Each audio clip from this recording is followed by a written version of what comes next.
Hi everyone, welcome to my another mini vlog. চৰ্দি বা কাহ হ'লে অকণমান মুখৰ ৰুচিবোৰ নোহোৱা হয় নহয় জানো?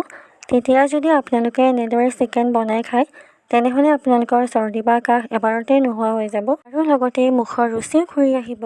আজি লৈ আহিছোঁ আপোনালোকৰ ওচৰলৈকে তিলেৰে বনোৱা এটা টেষ্টি চিকেনৰ ৰেচিপি। এই ৰেচিপিটো আমাৰ স্বাস্থ্যৰ কাৰণে স্বাস্থ্যকৰো হয় কিয়নো ইয়াত তিল আছে।